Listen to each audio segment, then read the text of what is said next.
So I had been aware peripherally of burners because I have been serving Chinese-style tea for a very long time, and I connected with the tea community here in Austin. There's a specialty tea community here that is comprised of a bunch of burners. And totally separate from a pen community. Yes. Okay. Yeah, there were no fountain pens or posses that were inside of this tea group. The fountain pens are headlamps. Yeah. Yes, that's good. That's good. And the paper is goggles. Yes. And so with that group, I was more there for the tea, and not really. I was kind of like, I don't know if the burner vibe is the vibe that I want at that time in my life, but I went from tea into the kink and shibari community in Austin, and somebody who I met there was like, I think you would do great at this event called Flipside. And I'm like, all right, sounds good. I'll go check it out and see if I like it. Yeah. Kink was how I got into Burning Man, too. I went to Kink Club. The people at the Kink Club that didn't take themselves horribly deadly seriously were all burners. Yeah, you're not wrong. Yeah. And then I was like, oh, I like these people and what they're doing so much more. Oh, yeah. It's here in Austin, all of the communities are basically pancakes stacked on top of each other. Mm-hmm. There's also there's like the largest nonprofit haunted house in North America or something like that. Nonprofit haunted house. Mm-hmm. They do. All of the proceeds go to raising money for cancer research. Nice. And so a whole bunch of people who are there also overlap with the pro amateur wrestling community in Austin, which also interacts with the kink community and also burners. So it comes full circle. That is pretty full circle. Yeah. I wasn't expecting to get there from tea. And it all checks out. like go as a straight line, burner to tea, burner to kink, burner to amateur pro wrestling. It all scans. Yeah. And it's a two-way street, right? Like you start from one and then you end up in all of the other ones and you're just like, oh, okay, I get it. Pro wrestling is pretty cool. Yes. The amount of people that I know who are totally about pro wrestling and also burners, it is 1-to-1. And I already own all this bondage gear, so I'm like halfway there. Yeah, absolutely. And it's not off the rack bondage gear, it's really cool burner shit. Yeah. Yes. What's really cool is that if you know the right suppliers, you can get a reversible GIMP Lutra Libre mask. Oh, that's really good. Black on one side, garish on the other. That is, I should go look into that one. I know.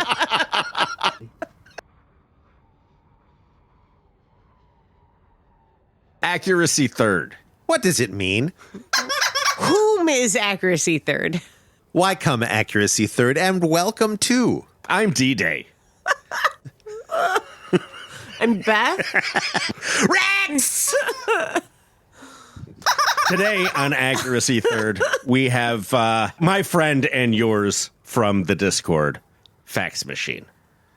Now, as a disclaimer, before you listen to this episode, I would like you to know that Fax Machine and Rex and I are all men of the same general age. And as such, you need to know that we did a bunch of talking about the old-timey internet that we experienced as youths and other old-timey things from the 80s and 90s. Bay Area things, quite a lot of non-Burning Man things, but admittedly, this is hardly a Burning Man specific podcast anymore. I mean, we apparently can't keep it on task, so no complaints. yeah. No, it's cool. It happens sometimes. The Bay Area is an important part of Burning Man's cultural heritage.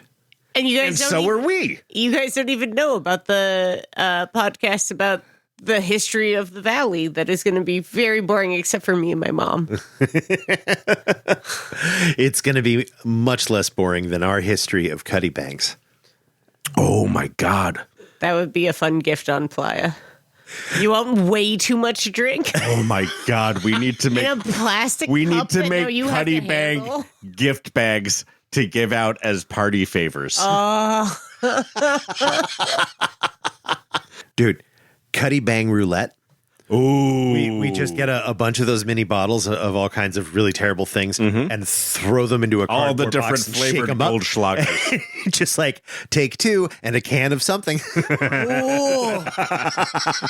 Brutal. And the little bottles of either Tajín or the tiny little bottles of Tabasco. Or an Underberg. Frenette. Okay, so I think it's clear that we're not doing the Narcade anymore. We're still going to make the same structure, but we're going to put this casino in it. I think we should get one Narcade cabinet out there. I am not hanging up the Narcade. I'm just putting the Narcade on pause until next year. There's too many projects for me right now. I was not anticipating how projecty I would feel. But I do want to. We got to start recycling some of this cardboard. No, I do want to make a cabinet. Great. But Yeah. the stuff in the backyard is already waterlogged in trash. That wasn't. Oh, yeah. No, I mean the cardboard in the studio and around the house. No, I'm ready. I've just been waiting for it to stop raining. Mm-hmm. Well, it stopped raining. Good talk. Has it, though? I don't know. Point is, the way we digressed right here is what the episode is like. Oh, Cuddy bang. Cuddy bang, indeed. Coming up in this episode, you're going to hear a lot about Fax Machine going to a lot of different regionals and a lot about how fucking terrible and scary weather can be at regionals. And while you listen to this episode, I want you to consider that maybe, just maybe, we don't have it all that bad weather-wise on Playa. And now Fax Machine.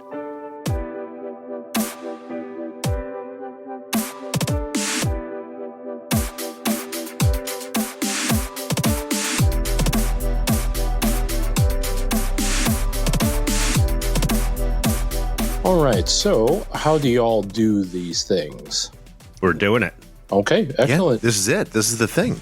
You called us, and now we're going to ask you questions. Love that for us.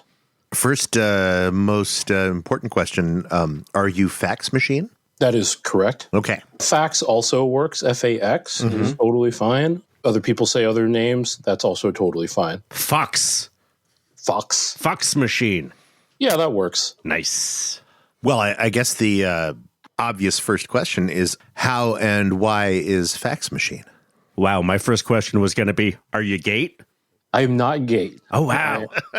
I'm a regional ranger. Well, shit. And so I currently serve as one of the more seasoned rangers in the Lone Star region. So that's Texas and Louisiana. And yeah, I actually haven't done any rangering at Black Rock City yet, but that is probably coming up soon, next year, Nice. if Art Support Services doesn't get me in their claws first. No matter what role you take on as a volunteer for Burning Man itself, it turns out you can also be rangering that role. Fair. Art Support Services, as I understand it, is a bit of rangering artists. Oh, God, I can only imagine. And so to answer the other question of how and why of Fax Machine, I'm going to interpret that as how is Fax Machine, the name applied to me? And it's I'm one of the types of people who have it was a self-applied name. Is it a ranger handle? It is also a ranger handle, but And you have a fax machine, so you're pretty old. yes, that's absolutely right. Nice. Back in the days of dial-up internet, we used to have a dedicated fax machine line because my old man used to have to go ahead and process faxes, and I did his paperwork for him when I was a wee tot. Did you have one of the newer kind of fax machines that took 8.5 by 11-inch paper, or did you have one of the old ones with the spool of paper on it? Oh, the dot matrix ones? We had a dot matrix printer that we used for word processing back when they used to call it that. Right. But the fax machine itself took letter-sized paper without the perforations. I actually have a whole box of perforated paper that I used for typewriter stuff that I got from a closeout deal recently. They still make it, it turns out. Because many governments are still using those printers. Governments. I am familiar with a few of them. a prank that I did on both my school and my mom's friend Lillian, who was an editor at Marvel Comics. I would get 3 sections of perforated printer paper, print just black on those 3 pages, and then tape them together and send a fax of just black through long enough to completely take someone's toner cartridge away. That's a classic move. Thanks. I was in like 5th grade. Yeah, celebrating the indiscretions of youth there. I thought that made me a hacker. Yeah, a master hacker. Yeah, I used to have an old online handle that my sister gave me that was Facts of Life with 2 X's, and then I had that for a very long time before I shortened it to Fax. And then when I started burning last year, I started introducing myself. Oh, my name is Fax, and people were like, nobody knows what a fax machine is in the burner world. So I started saying, oh no, FAX, like fax machine. And then I just started introducing myself as Fax Machine after that. It was a matter of this is the correct semantical way to spell this 3-letter word. I have to give you all these other letters in addition to it. You know, there's generally an opinion that you're not supposed to give yourself a playa name, but I think if it's an online handle that you've imported, that's it's valid. Oh, sure. Other people's opinions sometimes are things that I care about, but not all the time. By Rex's logic, my playa name very well could be Sexy Legs with 3 X's, which was my IRC handle back in like 1995.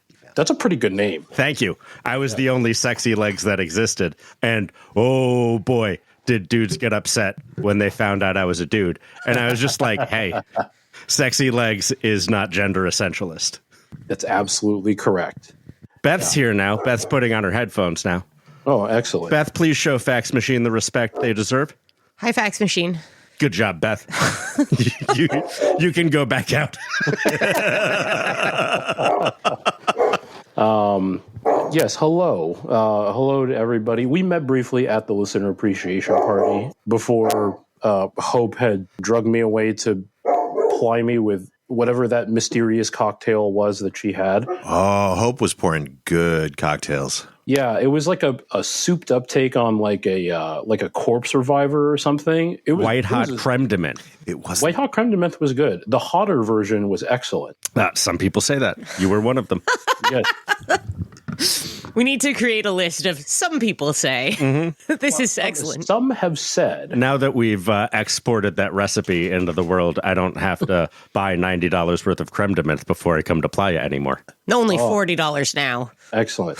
It isn't the first time that I've had a intentionally foul-sounding concoction that involves spice. I think I mentioned there is a cocktail called an Afterburner, which is Goldschlager and Tabasco sauce. God, I just threw up. I'm sorry. I can't. I'm going to need some high-proof vodka in that to make it a cocktail. Oh, shit. That was a time-honored classic back in Arizona during the college years. Keep it classy, Tempe. Very so.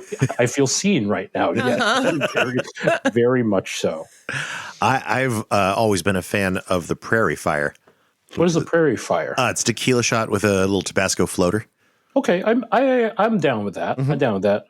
The Tabasco not only brings the heat, but it's got that little hit of vinegar, which is actually kind of nice after tequila clears your palate. Yes, I'm a Blue Flame guy myself. Okay, and a Blue Flame is? It's a shot of Sambuca that you light on fire. Oh, but you got to remember to blow it out before you shoot it. And like 20% of people don't. There's already so much to think about what you're doing wrong before you swallow. Contemplating choices. How did I get here to this thing? Fax Machine, are you from Tempe or did you just college there? I just colleged there, so I was there for about 4.5 to 5 years. I did multiple college things there. All of them were mistakes, but they were wonderful. Ooh, do you have a pointless, very expensive degree about a hobby? It wasn't about a hobby, but also yes.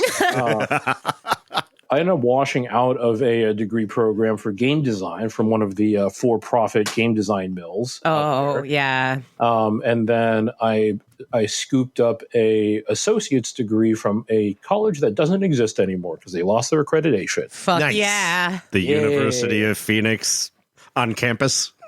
Not on campus, but there was a campus. This was for, what was it? ITT Technical Institute. Oh, shit. I know your ads. Yeah.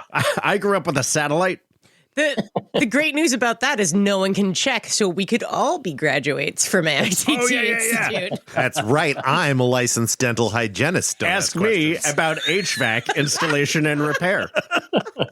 What is the newer one? You want to talk about medical billing? I think that's Oh, yeah. Oh, yeah. That is one of the fastest growing. Ask me about my specialties. codes. yes. Medical billing. Oh, God.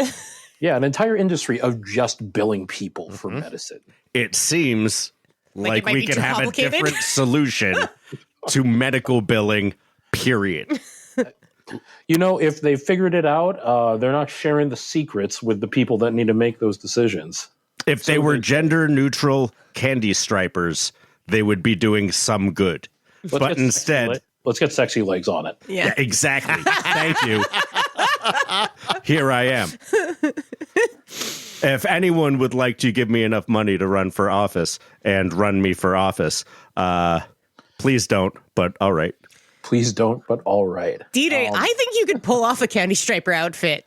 I could. Yeah. Bring sexy legs back. Well, you know what, listeners? Tell me about it in the comments. If we get 10,000 comments asking Sexy Legs to come back as my playa name, then I'll do it. And I'll run for office. I love that call to action. Yeah. I grew up in the Bay Area, actually. I was born in Alameda. And so I spent a lot of my youth and my early working years in the East Bay, Best Bay, in addition to working in the city. And there's a period of time where I was working in San Ramon and Redwood City. Awful. Shitholes. Yes. Both of them. Redwood City is the most like promise too much, deliver too little name of a town. Oh, yeah. Oh, yeah. It's like take East Palo Alto and take all of the people who live in East Palo Alto out of East Palo Alto, and what you have left is Redwood City. Sometimes there are redwoods planted along the 20-foot high wall that is along the freeway. Yep. Does it still take 3 hours to get there by public transit? I think it does. Easily. Dude, it takes me 2 hours to get across the city by public transit in San Francisco. And it's 7 miles. If you time it right, you can actually kind of pull off a trick because the BART on the East Bay will get you all the way till you can catch the streetcar in the South Bay. And if you time it right, you can get kind of anywhere in the South Bay in like An 90 hour minutes. 45. Yeah. And if you time it wrong, it's going to take the entire day. I've been in both of those situations many times. There was a time where I took the BART from one end all the way to the other in order to go to a pen posse. There's like a fountain pen meetup group. Oh, you're that kind of nerd. Well, I'm not part of any pen posses right now. Thank you. I would say as Fax Machine, you're really betraying yourself. Yeah, but it was at the Daly City exit. There was this wonderful like hole in the wall Chinese restaurant that we would always meet up at. And they were just super chill, like, 20 people, nobody under the age of 35 would show up, except for me. I was still a younger buck at the time. And they would, everybody would just start busting out all these crazy fountain pens. Young pen enthusiasts. Ladies and gentlemen, remember Burning Man cannot be too cool for you. Absolutely. This was many years ago, but it was a good time. You meet some very interesting people who In Daly City. in the Daly City Pen Posse crew. Shout out. There was a guy who trained search and rescue canines. He had very fascinating stories while we were trying to just be like, ooh, check out the sheen of this ink on this paper, or what have you. And some of the most inane commentary that you Check out my vellum. Yes, absolutely. Feel the drag on this nib. I forgot nib. It's a wet noodle. What's that tamp thing that you use over your ink to make sure it doesn't smear? A blotter. Yeah. So I hate to interrupt this. Shut up, Beth. You just got here. Fascinating pen posse. But at what point in this journey did you end up going to Burning Man for the first time? Never. He's from Daly City. We're talking about pens. Jesus Christ. So the first time that I went to Burning Man was this year, 2025. Oh, welcome. Yeah, it was a good time. I drove all the way out. My current residence is here in Austin, and it was a long, lonely drive, very boring and hypnotic. And I showed up in Fernley. It was during the windstorm, during Build Week. My camp couldn't get me a early access pass, so I was just waiting in Fernley until I could make the gate approach. And then I was stuck in gate because of the weather for 9 hours or whatever. And 9 hours is pretty good this year. yeah, I was just like, you know what? I'm just going to advance 200 feet every 15 minutes and eventually I'll get there. I'm already here. So, it's all good. When I got there, of course, camp was destroyed and I just kind of went, well, and I just started taking out all of the other infrastructure that I had brought with me from Texas. And we had ourselves a kitchen and shower and all the other things that camps need these days up and running in another 30 minutes. So it was good. So it was a good time. you popped in and saved your camp? I was the cavalry for camp, yeah. Everyone needs that. If your whole camp was on playa when that storm came up, you were screwed. Oh, yeah. Yeah, absolutely. Absolutely. And I also stayed for all of the teardown stuff, art disassembly. We had placed art on Inner Playa. You are a saint. That is so good to stay for strike, especially your first year. Oh, yeah. Yeah, for sure. And if I had to summarize my Burning Man, my Black Rock City experience, the very first one, I would call it Helping Man, because that's what I did a lot of, was while I was wandering around the city by myself or with other people, it was just helping a lot of other people. Oh, you really are a ranger, aren't you? Well, it was like when it rained, it got really muddy, right? Or not really muddy, but it got muddy enough that people didn't know what was going on or what to do with it. And so I had dismounted my bike that I brought with me, and I'm walking to go to another camp because I'm trying to go find some of the people that I knew were there, like at Burning Man, also for the first time. And I watched this person walk out of like some kind of party camp, and they pick up their entire bike because their wheels are just caked with mud. And I'm like, how are you doing? Where are you going? And they were like, well, I'm going all the way across the city. And like, my bike is like this. I'm like, well, do you need help with scraping the tires off so you can at least roll your bike? And they're like, yeah, but I don't have a thing. I need a thing in order to go ahead and scrape the mud off. Bitch, you got two things at the end of two arms. And I'm just like, could you describe the thing? And it's like, normally we use a chopstick at camp, and I don't have a chopstick, and I'm just like, oh. Flexible thinking, motherfucker. Pinkies are like chopsticks. And I was just like, would you like assistance? First off. And so then I used I had a plastic card on me. And so we took turns scraping the tires, and then rolled it 10 feet and got them plied right back up again. No, they walked it. I watched them go. And I was just like, as long as you're in my visual range, you're not going to be another pain in the ass for me, respectfully. And then they left, and I was like, okay, cool. I go to the camp. My friends are not there, and I'm like, okay, cool, sounds good. I'll write poetry, and I'll leave them a note, because that's what I do, is I write poetry. And then I wander off. I scrape some more mud off of people's stuff, and then I go back to camp, and I have myself a nice meal and take a nap. And that was kind of the pattern, is I would wander around just exploring, and I'd be like, oh, buddy, you need help. Would you like help? I would help them, and I would be like, I'm hungry. I'm going to go back to camp now. Bye. Just like the fax machines of old, you are for the service of others. Yes. I was trying to build up the bike rack on the back of my burner bike, and I was missing a part. So I went to one of the bike service camps and they were super slammed.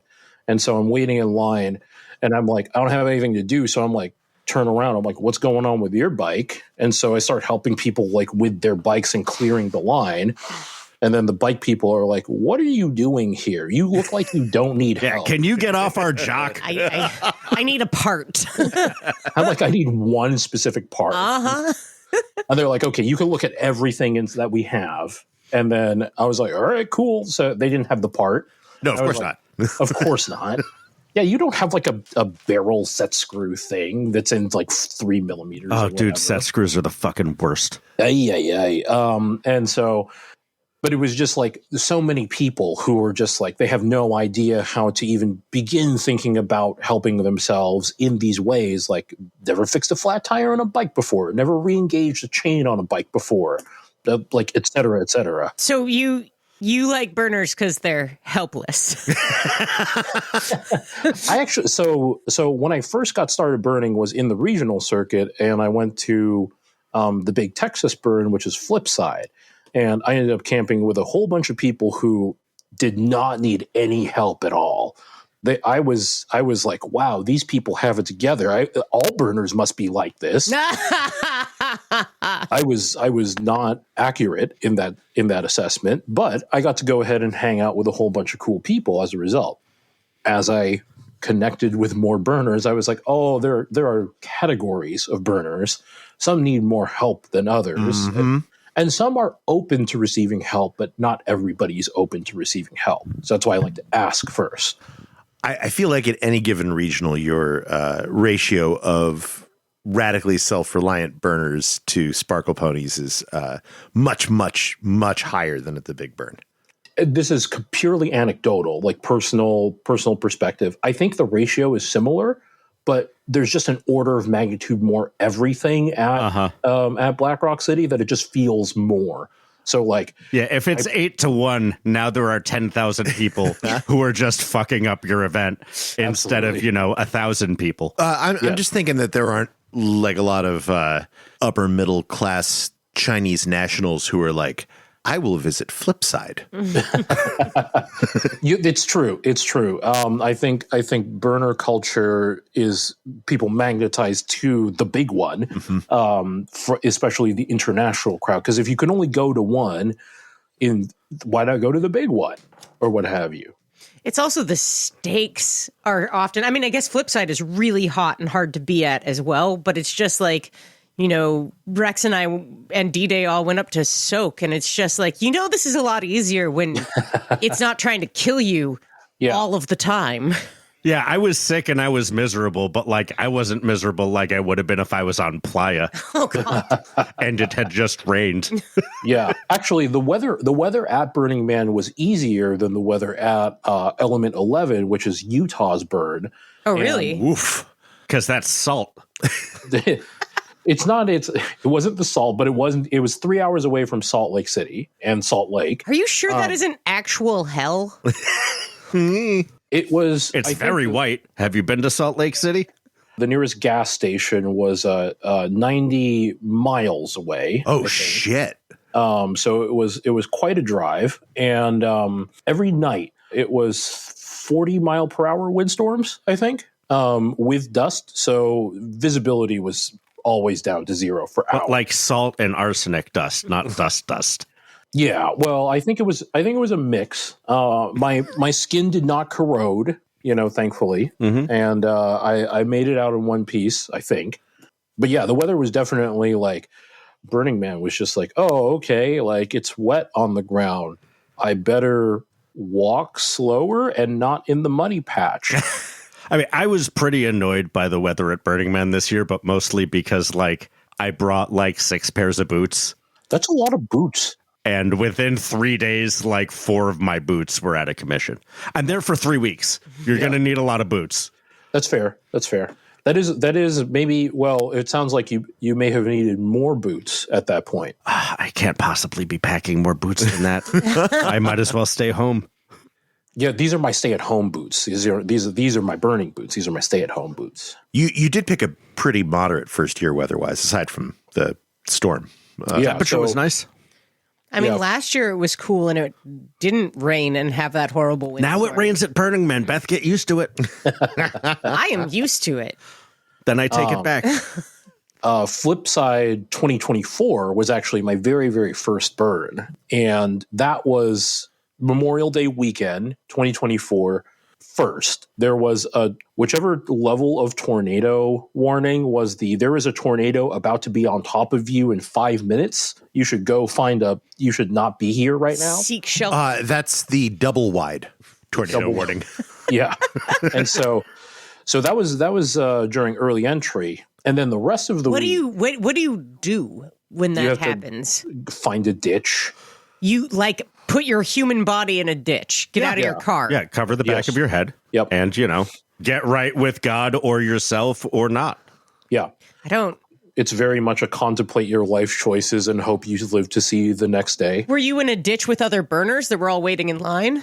No, it was fine. I was just like, I'm going to secure my camp stuff, and then I'm going to not be anywhere where something's going to hit me, like if there is really, really high wind. If you duct tape yourself to one of the poles of your tent, another pole can't hit you, though, because the electromagnetic resonance pushes other metal away from you. Oh, yeah. It's I had to manifest the dark matter and then make sure that all of that was properly arranged in the energy field.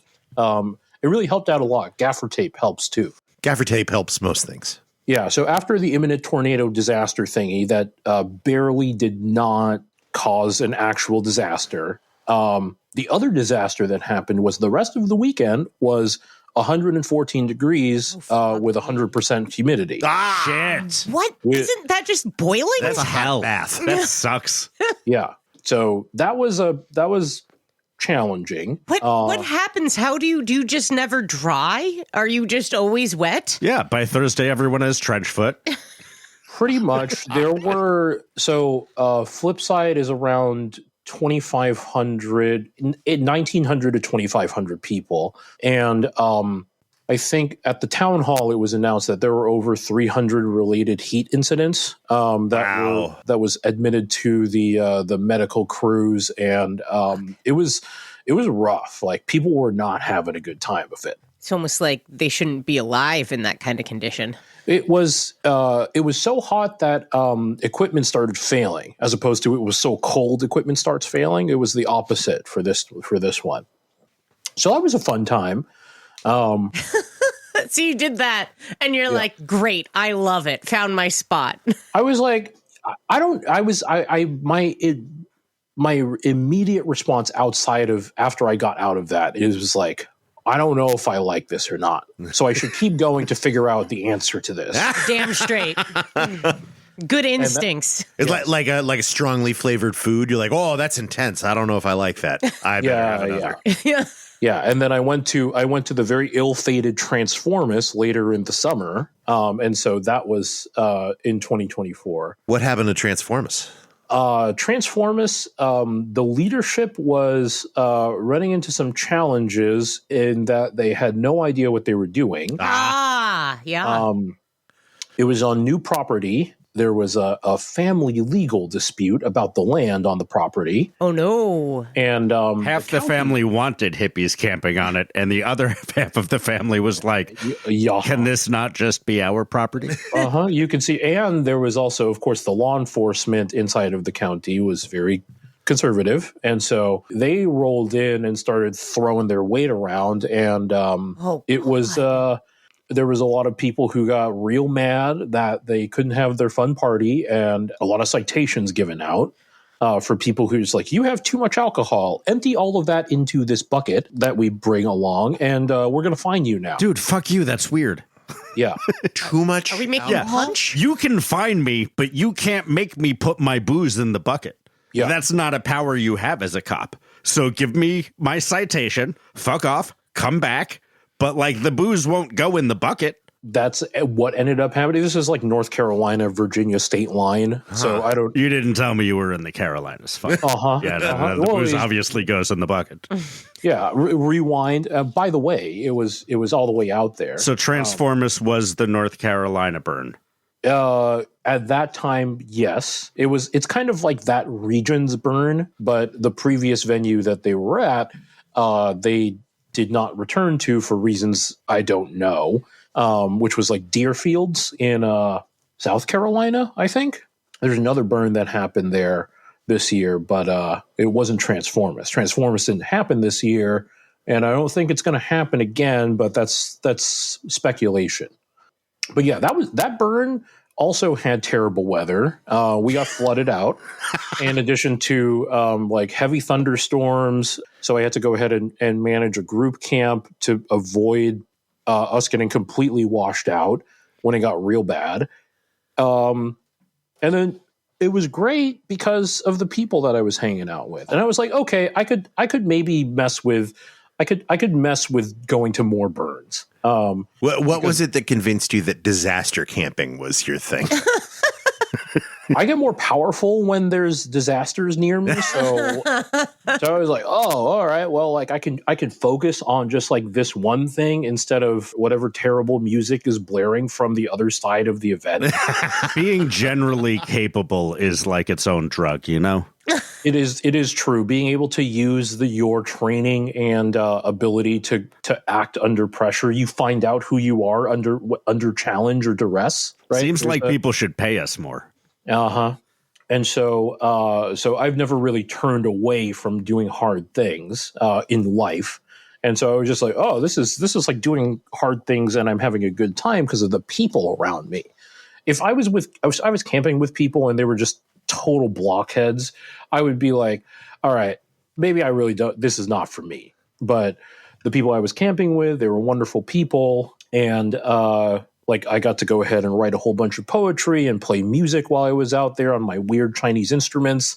And afterwards, we went and had random Mexican food that was pretty good for like surprisingly good in North Carolina on the way back. And then I had this really long meditative drive back home because it's 2.5 days of driving. If you're driving hard from North Carolina back to Texas. Those are some pretty rough states to be driving through. I would rather do that fast than a bunch of stops along the way. I stopped in Greenville and Asheville, and then in Nashville because I knew some people there, burners and other. So you went around Baton Rouge instead of through it. Smart. Yes, yeah. It was definitely. It was kind of like driving through an elf kingdom on the interstate, which was kind of interesting. Texas is very boring interstate driving. Mm-hmm. And then you cross the state line, and then it's all trees. And then you cross a big-ass bridge, and then you're in Memphis, and you see a giant pyramid of glass that says Bass Pro Shops on it. I love that the most distinct building in Memphis is a fucking sports shop. Well, they got municipal money to build it. That's one of the things they do. They get park money for it. Because it's so big and stupid in there. Well, there's also a duck conservancy there too. There's a duck conservancy, and you can stay in it in like a hotel. Yeah, it's got ducks unlimited. The duck conservancy or the bass shop? Both. They're in the same complex. Wait, so you can stay in the bass shop as a hotel? Do you think there's not a hotel at the Bass Pro Shop, Beth? What kind of pro shop do you think we're talking about? This Bass Pro Shop is sanity warping when you see it in person. I've seen it. Yeah, in person. Yeah. Okay. Beth just didn't investigate it fully, apparently. my ex is in Memphis. Oh, okay. Beth's sex was in Memphis.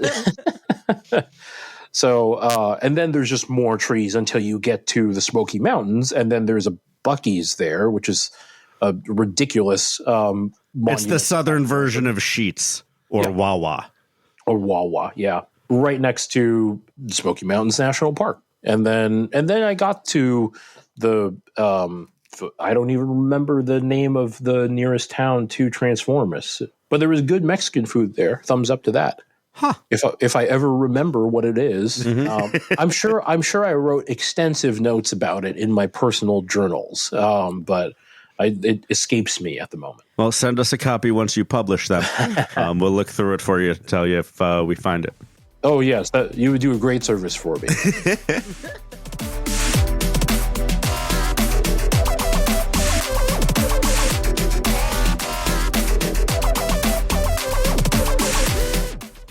was looking for a way to express myself creatively, but I also still had that yearning for wanting to connect with other people. Most of my life and my, the way that I make the bread for the family is through technology and being online all the time, wanting to be not online if at all possible, like tea, burners, etc. When all that rolled around, I was like, I can get away from a computer and I can go do cool art stuff. Let me go do that. And so it's a good escape from the perils of the wired, as it were.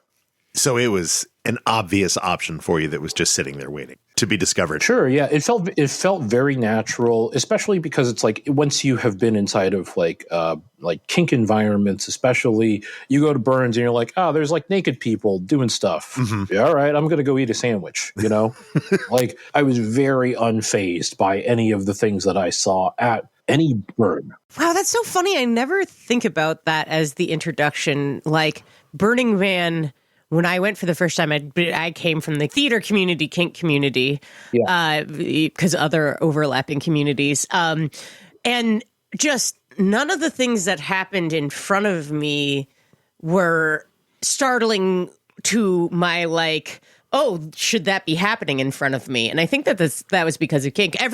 My positive, I was just like, this is neat that this is happening in front of me. But I sometimes forget that folks can come in from different angles and be really shocked by some of the sex and kink stuff or even nudity, which I am like, how is it possible that you're here and shocked by nudity? But I understand that it happens. Yeah, well, it's wow, I can unmask and I can be myself, whatever that actually means. And if I want to be naked or I want to go do kinky, sexy stuff and explore that, this is the playground for me, going to Burns. And they've never seen another context where that was applicable. But I'm a community organizer and facilitator in the kink community here in Austin. So like I'm already holding space for people to unmask and display themselves however they want to show up. And so going to a larger scale event like Burning Man, it was just like, okay, there are those people there, but there's also a lot of these other people who are attempting to perform in front of that group and try to sell a very specific image to people who may or may not want to be sold to at that moment in time. And so I was like, okay, like some of the art I jive with, some of the art I don't jive with, and that was very likely part of it, especially at Burning Man. What do you mean the art that you don't jive with? Are you saying like public displays of kink stuff, or are you saying like art? I think it's a combination of both, because there is, I'm not going to name names, but there were camps out there that you would be like, in order to go ahead and get like a coffee or something, you had to go ahead and get in line and spin a wheel. I've participated in that. And I went there and I'm like, I participate in it. I get the coffee and I'm like, the coffee is not, I'm going to get picky about the coffee and I'm going to get picky about your technique for using these paddles, because like, would you like a tutorial for this? Because you're not doing it right. Shall I kink explain to you how to paddle correctly? Well, yeah. So like asking for permission, of course, to be like, would you like some pointers? Would you like to do that better? Yeah. They're like, what intensity do you want? I'm like, maximum intensity. And then they do it. And I'm like, that was not maximum intensity. You fucking baby. So you're just going into top their coffee tops? Is that what's happening? Ranger coffee topping. I was power bottoming. But it was like people, it was funny because I went to one of those camps and people recognized me and they said, hey, you did that tea and kink thing at this other burn in Texas. And I remember that because I sat in your class and I was like, oh yeah, I did that, didn't I? Like there had been so much that had happened between then and Burning Man that I was like, oh yeah, I almost forgot that I had done the things. And here I was meeting people from all over that somehow knew me already, which was a weird feeling. Burning Man is real strange like that. Yeah. I've never seen someone from like my childhood at Burning Man, but I have been with Burning Man friends at Burning Man who have like run into someone from their fucking elementary school. It is kind of interesting to go ahead, and there's a lot of serendipity that happens at Burning Man, whether it's through chance encounters or just like somebody rolls up and is like, I'm the beer fairy, and like, I want to give you a beer. Did you encounter this when you were out there? No, but I want the beer fairy. Now I'm sad. Yeah. I want the beer fairy. Okay, I'm at the art installation that we brought, which was the Kaleidoscope art installation. I think it was Friday night, and Daimon Die was happening, and so they were burning it down. And I was like, all right, cool, big fire. I'm getting ready to leave and go home because I'm tired. This guy rides up. He says, I'm the beer fairy. And I'm like, cool, nice to meet you, beer fairy. And he's like, I've heard your prayers, and I am here to give you a beer. And it's Honey Badger Dick beer. And I'm like, okay. This is very good shtick. I'm like, and he points and he's like, there's a stuffed honey badger wrapping a keg that he's strapped to the back of his bike. And he's like, would you like a beer? And I'm like, hell yeah, give me this beer. And so he pours me a fresh one in the middle of Inter Playa. And I'm like, yeah, I could get used to this. Is it the foamiest thing you've ever gotten? Like, I imagine that keg has been bouncing around in his bike the whole way. It was bouncing around. It was not the foamiest, but it was pretty foamy. Okay. But it was ice cold. And I was like, I'm here for this right now. And so we talk, light conversation, and then we're both getting ready to part ways. And he's like, it's a Honey Badger Dick beer because there's a honey badger wrapped around the keg, and it looks like I'm pouring beer out of his dick. And I'm like, I get it. Cool. Very specific, my guy. Thank you for the explanation. I was not able to intuit that. And then he's like, if you ever need a beer again, just pray and I will appear. And then he rides off like Zorro or something. And I'm just like, I just finished the beer and I just ride back home like without talking to anybody else for that night. I'm just like, that was a peak experience for me. I'm going to bed. Can't believe this episode is going to be called Honey Badger Dick Beer. Honey Badger Dick beer. It was great. It was a good beer. And that was apparently there's a whole camp of beer angels out there somewhere. So shout outs to you if you participate in that in any way. Thank you for that beer. Yeah, it's good gifting, right? Y'all are doing a service. Yes, absolutely. And there was a lot of that where I would be at insert thing here, and then somebody would just appear and be like, hey, do you want a thing? And I'm like, yes? Question mark? I love things. I'm like, I'm not opposed to it. And then that happened at the there's a skydiving art piece that is on Playa near Esplanade. And I was over there, and we were like, the hell is this thing? Like, it's a windsock that has been set up and artified. Dude sees us, rides right over. And he's with Burning Angels, which is the skydiving camp. And he tells us all about it and then gives us a whole bunch of, like, skydiving postcards. We're just like, nice. This is sick. Ironically, that guy would have stopped you at any art piece to tell you that. He might have. But it was, I think that art piece, the windsock, was like one of the oldest art pieces on the Playa. He was saying, he was talking a good game. And we were like, yeah, this is cool. Huh. Like, skydiving at Burning Man sounds pretty dope. And that's the art piece that they use specifically to orient themselves with the rest of Black Rock City, I guess, as opposed to using the man, which can burn down, or the temple, which can burn down. This is the piece that is always the orienting piece. Oh, I'm going to have to look for that thing next year then. Yeah, sounds neat. It's just a giant pole that has like a little bit of art on the base of it. And you're like, the hell is this? And if you just stand there for long enough, somebody will probably run up and want to give you a bunch of skydiving. Unless it's a good day for skydiving. Well, this is a good day for skydiving. It was a great day for skydiving. That was one of the clear days, and it was actually dry on the ground. Because, like, the city was all messed up. You couldn't ride in the city at all. You could. You just had to, bruise the shit out of your thighs and be like a mountain biker. Mm-hmm. Yeah, I wanted to keep my crotch intact. So you guys and your external crotches. Well, sure. Not much of a kinkster want to keep your dick working. That's all I've got to say. Fair. I don't know if I'd call it fair. But like Inter Playa and Deep Playa, like all of that stuff was flat, totally fine. No problems with riding out there this year anyway. That was when I was on the way to the listener appreciation party, and it was just a great walk across the playa. Every time I try to explain Burning Man or any type of burn event to people, it's always like a series of very disconnected vignettes where it's like, and then this happened, and then I walked away, and then this other thing happened, not related whatsoever to anything. And people are like, were you okay? Like, did Were anything you bad okay? happen? I don't know. It doesn't even really matter. You're there is the point. Yeah, it was just a thing. Like, and the like my personal art project is that I write poetry on the spot for people, and then I offer it to them, or if they want to make a request, they could make a request, and I would write them customized poetry. That's what I did my first couple years on Playa. We had a poetry shack out in Deep Playa. Nice, nice. Sometimes I wouldn't give the poem to people because it was too good, and I kept it. That's Like, good. that one's for me.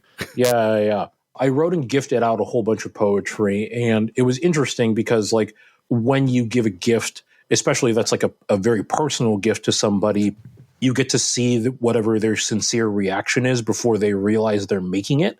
And then you get to have this really tender moment with somebody. And so there's all of these very thoughtful, like, I don't know how I'm supposed to react to be like receiving poetry or what have you. And then whatever comes out is whatever comes out. So sometimes there was laughter. Other times there was crying, like overjoyed crying. Other people wanted to give me poetry back. Like, here's another poem that I want to give you. And I'm just like, hell yeah, give me some poetry. I'm all about it. And I gave poetry to the mayor of Black Rock City, who gave me coffee and brownies, I think. Ooh, nice. That was nice. That was a good time. There was somebody who wandered up hula hooping with a bucket of ice cold grapes. And they were just like, do you want these grapes? And I'm like, hell yeah, give me these grapes. So that was breakfast for me one day. Poetry, brownies, coffee, and grapes. That's an A+. Breakfast. That's like 2 days worth of food for me out there. Oh, yeah. The thing about the mayorship in Black Rock City is we've got a weak mayor system. All the power actually rests in the block captains. Most people don't know that. You got to pay attention to your local government. Well, the mayor, as was explained to me, the mayor has like sets up ballots and runs elections every year. It's a good shit. Always runs unopposed. Always runs unopposed. Somehow, nobody's been able to wrest control from him yet. I mean, like, I need voted best Dave to get in on this to make sure that the polling is fair. You'll have to go find the mayor and be like, hey, let's make sure we have ourselves a fair election. Someone mistaked me for the mayor this year because my Burning Man ID that I was wearing says mayor on it because I'm a mayor of a camp. And they were like, oh, I think someone is running against you. I think like most things, all you have to do is declare your intention of the honorific you already have. It's the way that papacy works. I think it's the way that mayoralities should work. Is there a pope of Black Rock City? So many. There's several popes. Every man, woman, and child is a pope. Is there an anti-pope? Absolutely. Okay. All you got to do is turn the hat upside down. Yes. Once years and years ago, I met the sheriff of Black Rock City by unanimous consent. Okay. He asked for our consent to continue being mayor, and we gave it. Okay, excellent. Mayor or sheriff? Sheriff. I'm confusing my own story. Like I said, it was a long time ago. Mm-hmm. If you see a human being who has a top hat that has mayor scribbled onto it with a piece of paper, so many. There's at least one of them will maybe be the mayor of Black Rock City. Seems likely. Mm-hmm. Seems likely. I believe the mayor had mentioned receiving feedback by email from random participants, and he would just be like, this is a bit. Like, I can't do anything with this information, but thank you. I'll forward it to the board or whatever. I don't know. That was like the opportunity to go ahead and connect with just random people. Like, I like connecting with people through poetry, and so that ends up being a really great way to interact with people, especially as an icebreaker. Other times it's like, do you need help with clearing the mud off of your tires or fixing your flat tire or whatever? A lot of tire-based action in Black Rock City this year. What was something that caught you by surprise about the Big Burn? So I compared the Big Burn. I think of the Big Burn as a big regional burn, effectively, because of the way I engage with it. And so everything that caught me by surprise was just the scale of everything. Like, okay, here are all the things that I am used to seeing at regional burns times 20 or 200 or 1,000 or something like that in every dimension. So like all the cool stuff, but all the stuff that is just like, ooh, I need to bring a bigger moop bag to go ahead and pick up some of this stuff, or I need to get more people because like there's just a lot of junk that people are just leaving around and they don't realize it, or the amount of e-bikes times 100 or 1,000. And people on e-bikes, like there's like a minimum speed that you can go with the motor assist, right? So people are like, I'm walking, I'm trying to walk and find a lane of traffic, and nobody has a lane of traffic in Black Rock City. There's no social mores for it. And so everybody is just charging at you on an e-bike in the middle of the night, and you're walking, and it's just like, I can only go in one direction, and that's forward. Otherwise, I'm going to get hit by something. So that could be a stressful evening. So what really helps is if you start thinking of them as ships, and you're like, oh, if you're not moving on the horizon, you're pointed at me. So you just treat all of them like ships navigation. And then you're like, okay, those people aren't pointed at me because they're moving. Yes. And that was very much I need to really place my vectors well when I'm walking around at night. Thankfully, I did not hit or get hit by any e-bikes, and I intend to keep it that way. But it really was surprising. It's just like the scale of all of those things that I was like, oh, I'm feeling a certain way about this, and that means I should go back and I should reflect on why I'm feeling that way, because that's the way that I think. And so that was a surprising thing, is like everything being more. It was just like, I don't know if I'm down with this or not, but I should think about it. I should think of why I'm down or not down with it. And so those things were surprising to me, those new insights, while I was gallivanting on my adventures or what have you. Were there things that were larger that you're like, yes, absolutely, I'm down for this thing being more? The sunrises were bigger. I saw every sunrise at Burning Man, and sunrises in the desert are premium. Oh yeah, they are so good. They go on forever. They really go on forever, and they were just same with sunsets. Same with sunsets. I saw every sunrise and every sunset. I got to see one of the first sunrises was after the rains. I saw the 360 experience from the Man, where I could see all of the art cars and all of the city, and it was so like the lights were everywhere and disorienting. And then the sun came up, and I was just like, oh, hell yeah. Like I get it now. Kind of like that. And some of the art that was in Deep Playa was actually pretty cool. Not necessarily surprising. No, I was surprised by one piece in Deep Playa, and it was 2 cushions that were lag bolted to the playa floor. That was all the way out of the trash fence. Yeah. And so I encountered that art installation being finished when I rode all the way out to Deep Playa into the trash fence. And I was like, oh, I need to write poetry about this. And so I did. And I got to talk to the artist, who I was like, what's going on with your art piece? So it's like, oh, well, I decided I wanted to walk all the way out here from the city and install these 2 cushions, and I had to lag bolt them to the playa so they wouldn't fly away. I was like, oh, that makes sense. Like, why? It's like, well, I just wanted to set it up. But what's your artist statement, man? Well, I was like, cool. And then and so we get to talking more, and they had not only that, but they observed all of the safety protocol to make sure that people wouldn't just ride into it at night. So they had lag bolted also like 2 tripods with like Christmas lights on it, like solar Christmas lights or whatever. And they had oriented the whole thing so there's only these 2 cushions. You could sit there and you could watch the sunrise if you sat on the cushions, and they were angled in that way. And I was like, oh, okay, I get it now. So what do you have a name for this piece? And they thought about it, and they were like, 2 cushions lag bolted to the playa oriented towards the sunrise. Fuck yeah. And I was like, hell yeah. No notes. Yeah. And so like we shared poetry, and then they invited me to a party. I showed up at the party. Nobody was there. I was just like,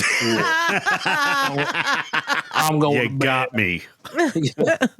I'm going to bed. And then, that was like all of those kinds of things. That was really surprising just because it was literally, not literally. I came across it and I was not expecting it. I don't know what I was expecting to find out there, but I wasn't expecting that.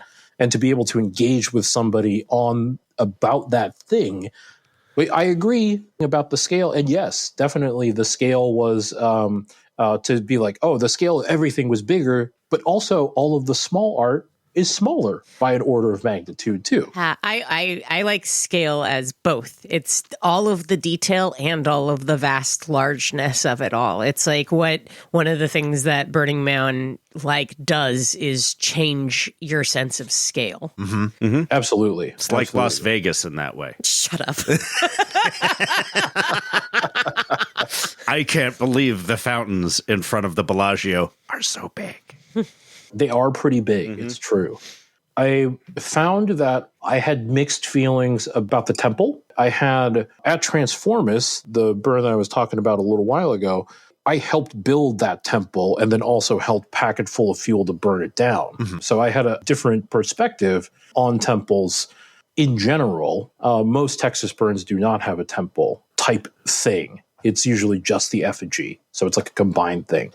But the temple at Burning Man, I was like, this is a great temple, but also the people around the temple were rubbed me the wrong way. And I was surprised that I was feeling a certain way about that. And I was just like, all right, I need to get some distance from this. And I need to think about that also. There's a lot of getting some distance from experiencing a feeling where it's like, oh, this is not the normal feeling that I would have. Why am I feeling this way? I got to go think about that. Can you put some more words into what you were experiencing at the temple? What was it about the social environment that was rubbing you wrong? I think it was the temple being viewed as a spectacle rather than as a place to remember. There was a lot of everybody remembers people who have passed on or other types of things they want to release in different ways. But there was also a lot of you can't see it, but it's like I'm holding my hands up like I have my phone in my hands and I'm taking a selfie or I'm taking a photo, like a tourist photo. Uh-huh. There was a lot of that was happening. And I was like, ooh, I don't want to be in that photo. I don't want to be anywhere near that photo. I don't want to be anywhere near this place where people are encouraged to go ahead and take that photo. And so that was kind of the I was like, whoa, I'm having a big feeling about this. I'm going to go somewhere else. And then I encountered, I believe, the cushions on the playa, and I was like, "Hell yeah, this is what I'm here for." Not the megalithic art that people are trying to treat as some type of content clout generating engine that they need to get the photo or else it didn't happen kind of moment. And so that was like, oh, this is the experience that I am looking for, or that I connect more with than the size of the temple. The philosophy and the design behind the temple I thought was very fascinating, in the way that it expresses grief. But the physically being there, I was like, maybe if I built this thing, I would feel a different way about the way that I'm seeing people engage with it. To let you know, it isn't encouraged. In fact, it's discouraged in ways to take photos of the memorials of the temple itself, of people in the temple, for sure. There are actually temple guardians there that are supposed to kindly and gently discourage people from doing those things. And on the top of art projects around the temple, there are temple guardian snipers with paintball guns. And if you selfie yourself too much around the temple, they'll take you out. Interesting. No, but I can understand your response to seeing people treat that specific place like a tourist attraction. Yeah, I mean, there were definitely other places where it was like, oh, it makes sense that you would want to go ahead and take a photo. Like, here's a pedestal, like the troll or whatever, where you could climb up into the hands, right? That was a thing that kind of this is somebody being presented to the world, or being viewed, like the act of viewing from the art piece, as a curiosity. Yeah, that's actually a really fair point. There's a bunch of art out there that is literally for you to take pictures in.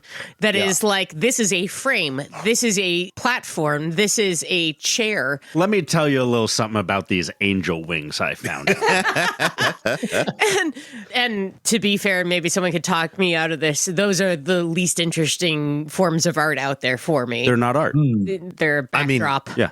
There was Tom Morello's graffiti wall with the face holes that you could stick your face through. Ooh, I didn't see that one. It was over on the 3 o'clock side, and I have no idea if that's that Tom Morello. But he's Lead with that next time. it is credited to Tom Morello in the art listings, and it's THOM or TOM? TOM. I think it's called. I think that's our Tom Morello. There was another one where I didn't encounter it, but I heard about it. It was the Prisoner art installation. That was like a performative art piece. Did y'all encounter that one? Nope. No, I heard about it, and there was long ago A Prisoner TV show. a very similar art piece, the Dickey box. Oh, there was a documentary that was made about the Dickey box, right? Yeah. Yeah, it's linked in the show notes. Very good. This one, I think, had, because I know a little bit about the Dickey box From the documentary. from the documentary, which is going to be linked in the show notes. But this one was a much more austere and grueling kind of performance piece. And so the people who did encounter it, as they had expressed to me, it was significantly more intense than they had expected encountering out there. Because you normally would encounter the type of art that we were just talking about, the more spectacle-based art, but not necessarily the spectacle of suffering that would be common in the desert by living. So it was like, I super dig performative art. I don't know that I would dig that, but I would certainly want to experience it. And I don't necessarily regret, but I hope that I get the chance to encounter something like that in the future. Performance art on Playa is incredible when you are fortunate enough to run across it. Yeah, and those kinds of endeavors, they're the kind of commitment that it takes to do an event-long performance art piece is just fucking nuts. And I hope that it shakes the people who interact with it, because it is such a huge endeavor. And it would be very easy for a lot of people to just overlook it.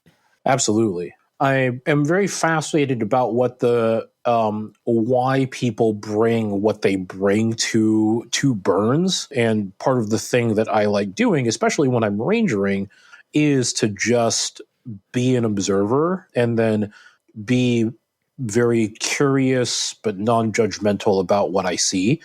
Because there's all kinds of stuff that you're going to encounter, especially like when it's I'm a graveyard ranger very often, so I pick up the after midnight shifts in regionals, and you see some weird stuff. Oh yeah, during that time frame, and sometimes you see it, especially the earlier an event you go rangering, you see unfinished stuff too, and then that is a weird experience in and of itself. But just being able to encounter it and have people tell you about the thing they experienced is fascinating to me. Because I'm just like, I'm just a guy.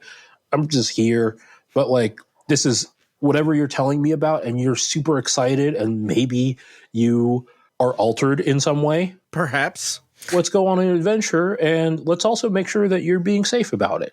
And then I get to see things that I would never get the chance to see if I was just doing my thing, I like the idea of just hitching my wagon to some high person and being like, come on, buddy, let's go. Oh, hell yeah. Pull a few more dirt shifts, you'll get that experience. I haven't pulled any yet. I'm looking know. forward to it. Yeah, it's If DJ Slurm is there this year, they can definitely take just like one full day of cooking without my input, and I will do a dirt shift. there you go. That would be great. Graveyard dirt shift. Yeah, of course. absolutely. I mean, love that being up sounds and like the weird at more night. interesting shift. That's That was my shift for forever. Yeah. Well, okay, Yeah, so- of course. So can I reverse interview? Can I ask y'all a question? Absolutely not. Absolutely. Who the fuck do you think you are? Don't listen to him. I'm curious because like I have my own answer to this thing. It's been asked of me, like why I ranger. It's like for those of you who ranger, what is the draw for you? I want to be available to my community in a really formal and accessible way to help out. I've been doing this thing for my whole adult life. And so I have wealth of knowledge about what's going on out there, and is incumbent upon me to provide access to that. I'm pretty good under pressure and in crisis situations, much better than I am in non-crisis situations. And I figure, I've worked lock treatment in hospitals before, and I'm trained for emergency response management. And I figure who better than me to crush the participants under the boot of the state than me. That's a reasonable, you have a skill set. You want to go ahead and apply that skill set in a place that you feel connected with. Yeah. TLDR, I'm a stab first, ask questions later kind of guy. Okay, fair. But also it gets me out of camp and around the city, and I get to make people's day brighter a lot of the time. You meet somebody on the worst day of their burn, and maybe you can help them correct it. It's the helping them correct themselves if that is what they're looking to go ahead and do. Not I'm going to swoop in and save your entire burn type of experience. If somebody needs to be yelled at on playa, I can take it. I can enter this situation and be yelled at on behalf of you. That's good. Well, thank you for indulging my curiosity. It's good to verbalize it. I will say, for those of us who admire and respect and have done the training but have no desire to ranger at all, that one of the things that prevents me from wanting to do it is the foundational freedom of being able to walk away from any situation or any person out there. I love being able to help my community and help de-escalate and help situations. That is really fun for me, but it's also one of my real things out there is the sense of freedom that I do not have to do anything I do not want to do, including this interaction that I'm having. So that's one of the reasons why not. As for me, someone who really likes giving to this community and likes contributing to it a lot, but I feel such a sense of relief that I can always just call a ranger. Sure. I can walk away because I know that I can always call a ranger. The freedom of movement, freedom of mobility is really interesting to think about, since one of my core values is self-agency and also respecting the agency of others. So being able to go ahead and willingly step into that role where sometimes you need to make those kinds of tough decisions, or you might not be able to walk away from a situation, especially an emergency one. Yeah, that's a big one. And you guys have to deal with, or have to be ready and willing to deal with, real law enforcement in a way that I appreciate that gift, that space that you're holding for the community, so I don't have to, because it's really hard for me.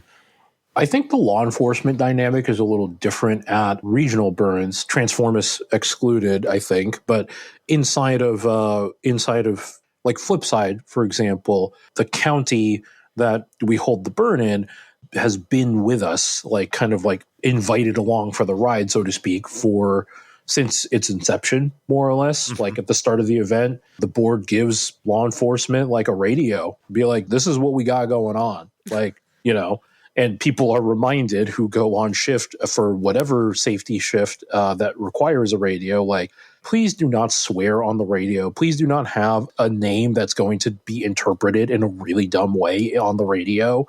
Yeah, you think it's going to be funny, but there is a law enforcement officer who is listening to you and probably having a good laugh about it. Which is why, if I were a ranger at Flipside, my ranger handle would be a cab. Oh, that's a good one. Thank you. That's a good one. Yeah, you should come ranger. It's a good time over at Flipside. Someday I'll make it down there. It's real hard. Fair. The time of year is pretty rough. So Texas and Louisiana have many burns, Flipside being one of them. There is also Freezer Burn, which happens in January, coming up very soon. And Mischievia, the northern Texas burn. It's happening in Waco now, or near Waco. New venue, new land, and I think it's going to be pretty good. I'm holding out for the Plano burn. The Plano burn. North Texas is almost half as far as South Texas. Tell me about the Louisiana burns. I don't know anything about Louisiana burns, but I do have history with and deeply love Louisiana. I just went to it for the first time this year. It's called Engulf, and it happens in November. It's a forest burn, so you don't have as many art cars spewing fire as you might see in the desert. There's a lot of interesting, like Louisiana burners show up in a really big way, and there's a lot of newer burners, and so they're like year one, super party. Let's go hard, bring all of the stuff, like lots and lots of really, really good food, lots of really great art pieces. And there's like, I didn't expect to see it, but like some of the camps that show up there are very large and established, kind of like hubs where it's like a bunch of smaller camps got together under one banner. Other Texas burns, you don't really see that. Like it's like one big camp and a bunch of small camps, and they're all doing their own thing. But here is the camp that has the dance floor, the big kitchen, the coffee place, the kind of everything city center on one end of the burn. And the weather is Louisiana weather, but like weather in the woods is like a fascinatingly excellent time. I was floored at how good of a time I was having. What is weather in the woods? So the other forest burn that I've gone to was Mischievia last year in 2024. And in the late summer, early fall type weather patterns here in Texas and Louisiana, the humidity evens out a little bit more. The temperatures drop from the 114 plus dumbass like heat index or whatever I was talking about from Flipside, and things are just kind of nice.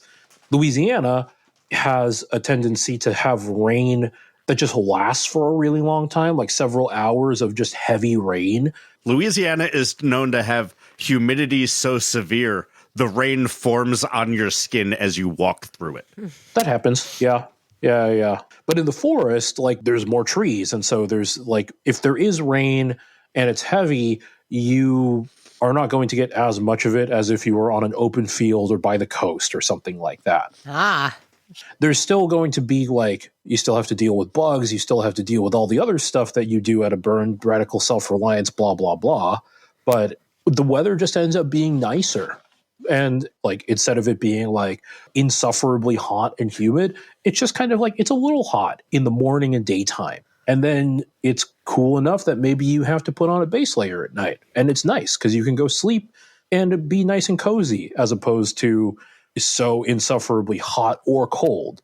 So I feel like for this short period of time, it's like the Pacific Northwest all the time.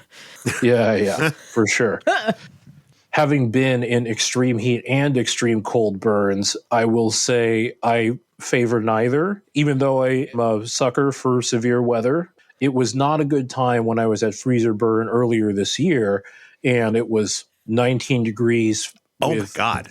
What is it? 25 miles per hour sustained winds. No. And I was what is the term? Unusually disoriented in my tent. And then I ran out of heating fuel. And so I was cold, unusually disoriented in my tent. Oh, man. In 19 degree Fahrenheit weather. I just I don't feel like I need a snow line to get from like one camp to another. I just prefer I kind of like that idea, but like I don't want to have to need it. I just kind of want there to be ropes connecting all of the camps around me. It was clear. It was just cold and windy. That's on the plains, right? It's all flat. It's a little hilly, and it's in a fire-prone area. So most of the time, there's a burn ban. So people will bring propane heat sources or similar. No.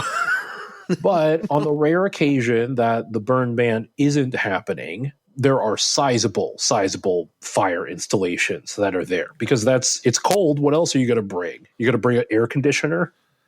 No. No. Some other sort of temperature exchanger. A lot of people talk about Freezer Burn, Texas, not to be confused with Freezer Burn, Alberta, as one of their favorite burns next to Burning Man, because there's a certain level of intimacy that when you have strangers by a big fire, it's very appealing for people to just sit there and just like just share stuff that they don't share with other people, or Shared just like fire hang is out. important. I need your flesh for my warmth. We were going to be intimate. Yes. And so you get a lot more of that, and it's a smaller population. It's about 700 to 800 people. That is cute. That sounds pretty great. It's just one big loop. It's not like multiple weird loops that you can get lost in or what have you. You just go in one big loop, you honk all the rubber chickens, and then you go to a fire. Sounds like a time. It's a great time. It's a great time. So how far is Freezer Burn from an airport? Less than an hour. Hell, I'll That's pick not you bad. up. I'll pick you up from the airport, and we'll go to Freezer Burn And together. this is in January. Like I kind of like the idea of going to a really cold burn. Oh yeah, it will be in January. It's mid-January, and I've decided to go, full into the burner soup, and I'm going to try running a small poetry-focused theme camp at Freezer Burn this year. So that'll be a good time. We're going to set up like a heating center and invite people in, and we'll be like, let's do some poetry, assholes. I could write some poetry in Texas. You're surviving the cold. Don't you want to write poetry? Oh yeah, I mean, I will have tea and maybe hot chocolate and maybe soup. We'll make soup. So do you think if I ventilate my tent good enough, I could have a kerosene heater in my tent? A kerosene heater. Yeah, one of the old tower ones like we used to have in the living room when the heat went out. You could just light your tent on fire, then you have other things to worry about. He's got one of those canvas tents, and he's been Not anymore. fireproofing it. That one has an 18-inch hole in it because of a bolt. Oh, 2-year tent. That expensive tent. oh boy. Yeah, it sucks. Canvas tents aren't nice, though. They were nice, I guess, unless you destroy them in bouts of misfortune. Just bringing out a bunch of plywood this year and figuring it out. Yeah. You're going to build a shack. Shut up. You're going to build a shack. There's also a mini burn that happens for people who don't go to Burning Man called Burnt Soup. Not to be confused with the soup that I was talking about for Freezer Burn. But Burnt Soup is like a less than 300 people hanging out at a private property that has a pool, working showers, and is just like a nice place. And how far is this place from an airport? Also less than an hour. Okay, when's burnt soup? Burnt Soup happens during Burning Man. Oh, then no. Yeah. All right, so Freezer Burn then. Freezer Burn's good. Mischivia is a good time if you want to just camp in an open field. That is what Mischivia is now. Nah, I'm getting that from Soak. What else you got for me? What else do I got for you? Let's see. The nice thing about something like Freezer Burn is it's going to be much less buggy than another Texas burn you're going to go to. Uh-huh. Yeah, no, not really so much in the way of bugs, especially when it's that cold. It's a good time. I think that if you are open to the idea, you could do a lot worse than going to Freezer Burn. I've got so much cold weather stuff that I've made for Burning Man that I almost never get to use. And, I'm from sub-zero temperatures, so I've got a really good cold threshold. Are kink scenes just like standing outside? There are a few camps that are more focused towards kink stuff. And so They like dumpy Jews? of course. Fuck yeah. All are welcome. All right. As We're long going as to you're- Freezer Burn this year, guys. Hell yeah. I tend to do a lot of the Shibari and impact type stuff. And so I tend to bring stuff. I do I don't need props. I just do scenes. just do scenes. Yeah. Props, education, and then just a lot of we do a few rope jams and other nonsense. It's just a good time. People have a good time. All right, Fax Machine, we are coming up to the end of what's been a pretty fantastic interview. Do you have a story that you want to close us out with? Ooh, a story to close us out with, huh? I think the story that really sticks with me is the at Flipside, I am part of a radio camp. We broadcast low power FM. This year is my second year at going to Flipside, and we have slots. So you go up to the DJ deck and you run a set, like a playlist or a talk show or whatever. And so I have already been doing it for a little while. And just before we are going to light our effigy, our equivalent of the man plus temple together, there was an open slot. And I was asked very kindly by one of my friends who could not make it to do kind of like a memorial set for them. They were still alive, but they wanted to go ahead and be like, remember me by this playlist, and then also like have a good time in spirit.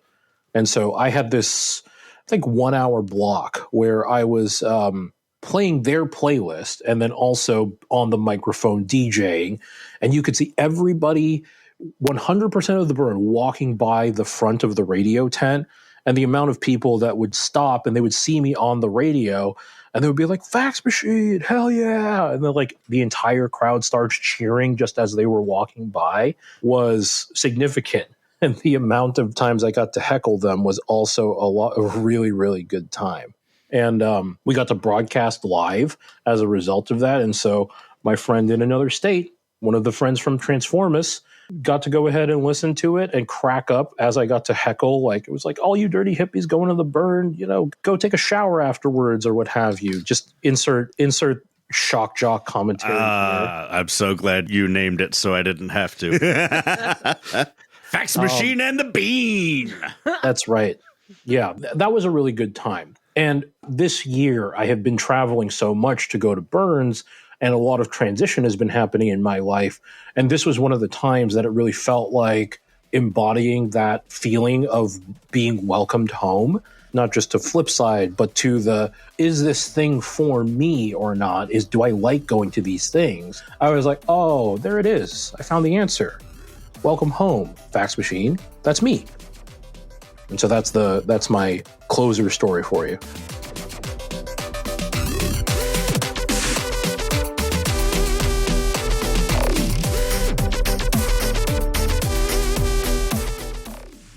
We're back. God damn, man, the weather this year is going to be so weird with the El Nino, man. I don't know how things are going to go. Don't we have like really a double hot. El Nino? It might be really, it's the worst El Nino we've ever seen.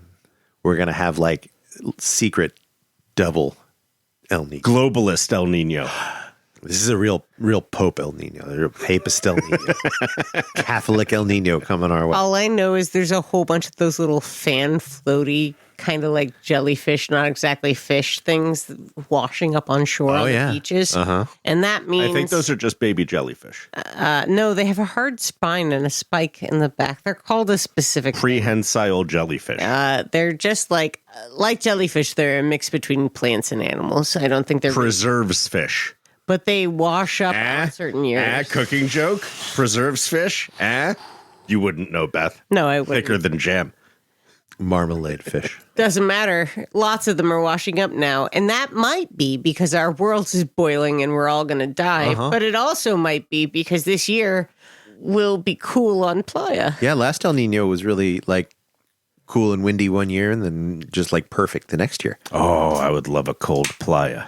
It was cold this year. It was just cold. It was wet. It was so wet, and I had the wrong garbage bags with me for plumpers.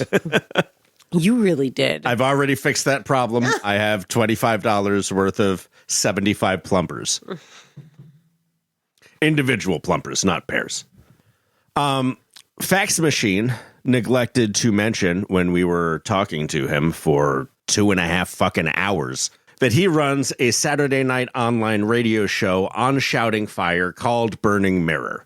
That show is an open format music and rambling type of show with a variety of content, which runs the gamut from burner goings on to deprogramming toxic masculinity to other topics that people tune into and listen to usually live. And I would like to say, Fax Machine, I don't appreciate you poaching our listeners to promote your show. I was going to say... your audio show on our audio format. I was going to say, Fax Machine, good job at promoting yourself as badly as we do. They also do shows on Friday night that are more music-oriented.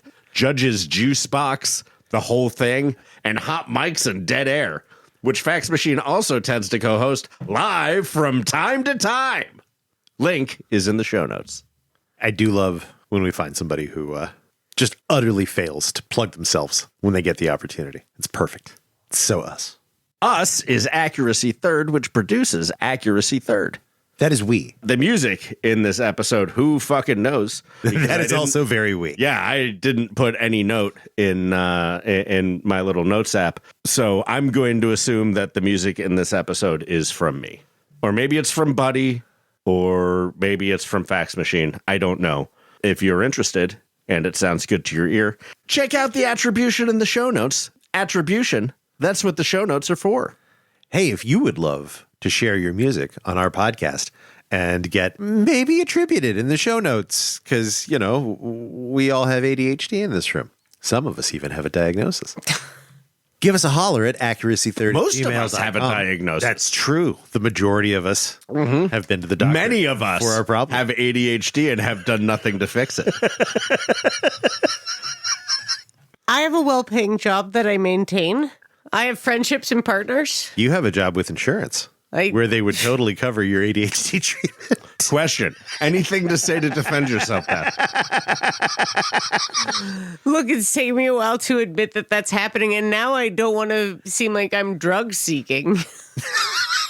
Oh my God, stop crying. I'm not crying. You're crying.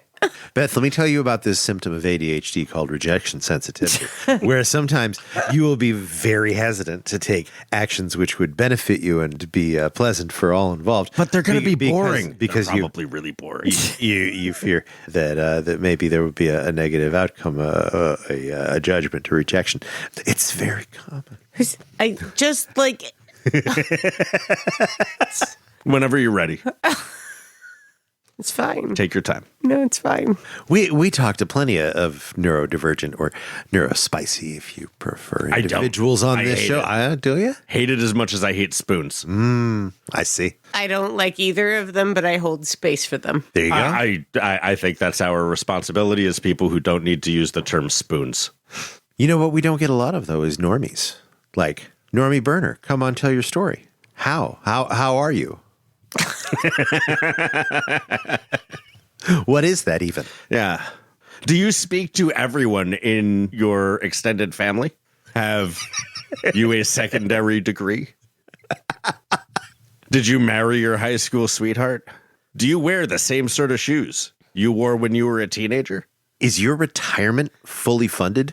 Not because you have an extraordinarily high-paying job, but because you've been making fiscally sound decisions the entirety of your career? Do you have investments on top of the 401k you have through work? This is making me anxious. Can we stop?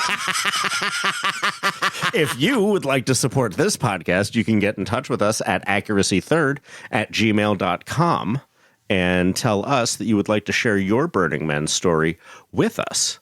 And if you are that burning normie and you're in a comfortable financial situation, even though the entire world economy is going to collapse because of what's going on in Iran and AI, that doesn't mean that you can't support us with our patrons on Patreon. Patrons on Patreon get to talk to us directly, and so do our friends on our Discord. And you can be one of those people if you want to be one of those people. People like Fax Machine. Way to bring it back around. Thank you. People like all the people who can come and hang out at our listener appreciation party. Right. Wednesday at 2 p.m.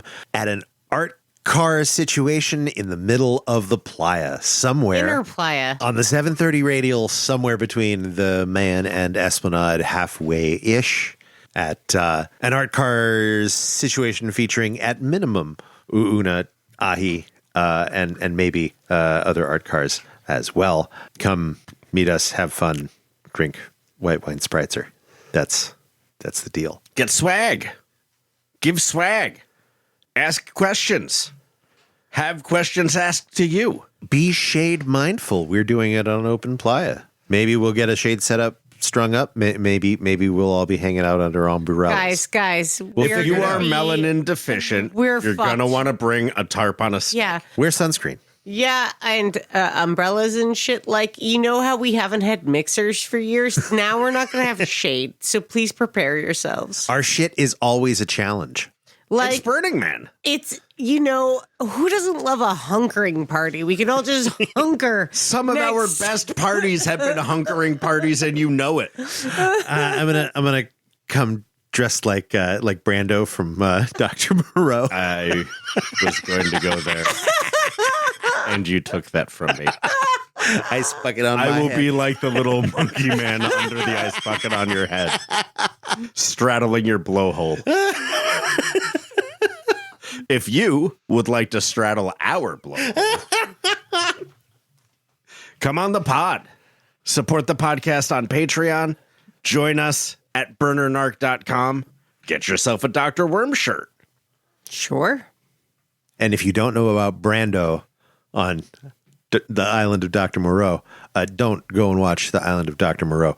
Go and watch the documentary about the island of Dr. Moreau. Oh my God, it's so good. It is incredible. That's a really fun documentary. And then, like, right after that, don't watch The Island of Dr. Moreau. Give it a day. Still terrible. They're both pretty long, and you'll fall asleep during The Island of Dr. Moreau after watching the documentary. Lost Soul, the doomed journey of Richard Stanley's island of Dr. Moreau. Doomed journey. Yeah. You know. No, it's so accurate. It's just is. like nails it. Mm-hmm. It was a doomed journey. Well, goodbye. Bye. Bye, everybody.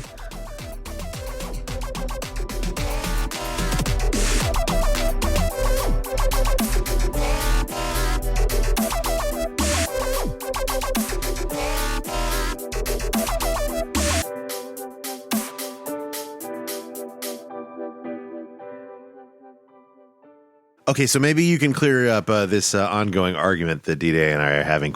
Would you kindly let him know that improv is not a kink? Improv is not a kink. How dare you paint me with the brush of improv? He keeps doing these quote-unquote scenes and then asking for a location and a job. It's just like, that's not what you think it Bro, is, man. I do writtens. That sounds like service topping if we're talking about that. Oh, he's a service type. I'm such Yeah. a service top. It's tiresome. Tiresome. Wow, that is just such the most roommate response to that ever. Oh, he's a service top. Uh-huh. Yeah. I mean, that makes sense. Well, okay. So, I mean, if you wanted to semantically be like, fill in the blank actions here that are improvised during the context of a scene, that could be considered, I would say it would still be kink if you were already in that container.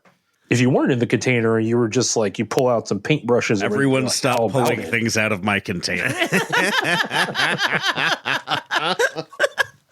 I mean, there are lots of wonderful ways to improvise. I'm a fan of jazz music myself, but I'm talking about improv with a capital I and $35 at the door, please. Oh, fair. Are they fucking selling tickets for $35 at the door? No, that's for the classes. Oh, God. A lot of my definition of kink is like how much erotic energy is inside of that thing versus erotic and / or sexual. So if you could go to a paid improv event that was erotic and thus would be more on the kinky side, but No, that's you not can't. always No, Yeah, please don't. I'm going to say that that's not Don't possible. evoke Like, that into the world.